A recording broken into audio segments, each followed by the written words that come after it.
So, seems you know how to hold your own. I'd had my doubts when we first hit the road.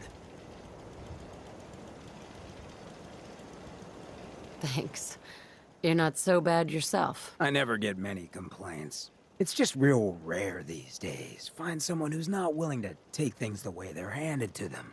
Too many good folks not willing to get their hands dirty. And too many assholes taking advantage of it. Look at what happened to Diamond City. Before McDonough took over, it was a half-decent place to live. A little stricter than I usually go for, but not terrible. I thought he and I had a pretty happy childhood. But then he decides he's gonna try and get elected with his anti-ghoul crusade. Mankind for McDonough.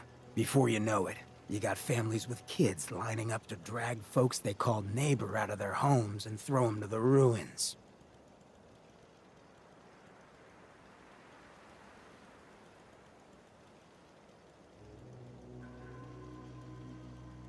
You and McDonough knew each other as kids? Oh yeah.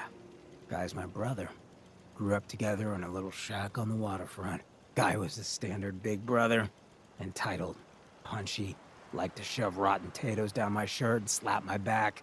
But I never thought he'd be capable of something like what they did to those ghouls. Why did McDonough campaign against the ghouls? Because he thought he could win. There'd always been a pretty clear divide between the folks living in the stands and those down on the field. I'm not convinced they didn't do it just to improve their view.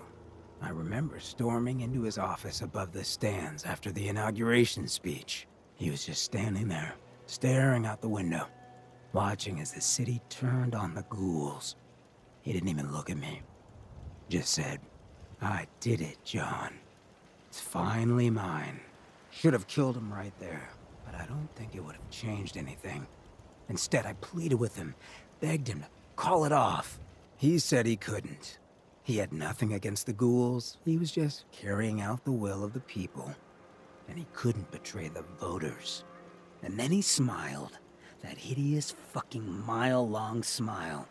He never smiled like that when we were kids. I didn't even recognize him.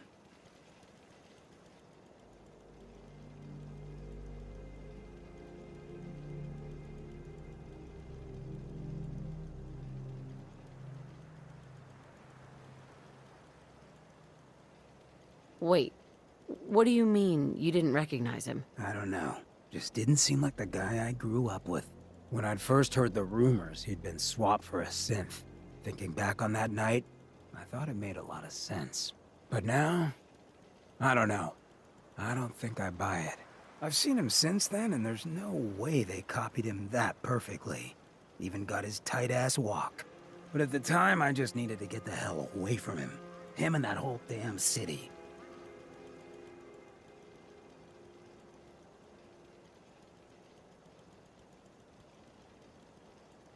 He murdered those ghouls. Him and that whole damn city.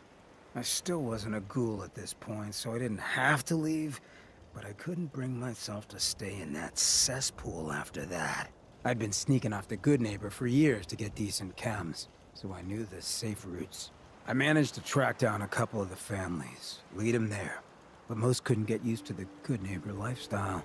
I brought them food for a couple of weeks, but after a while, they just disappeared. Folks in Diamond City signed their death warrants, and all the good people were willing to just sit by and watch.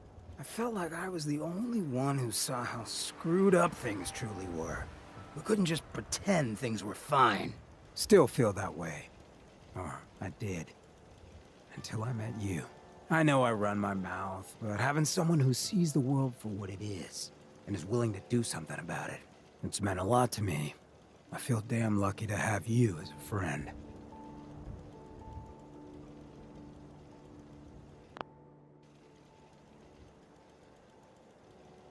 And that's what we are? Friends? Well, now that you mention it, I have been having slightly more impure thoughts than usual. Maybe we'll get to, act on those. But I guess we should probably head out, huh? After you.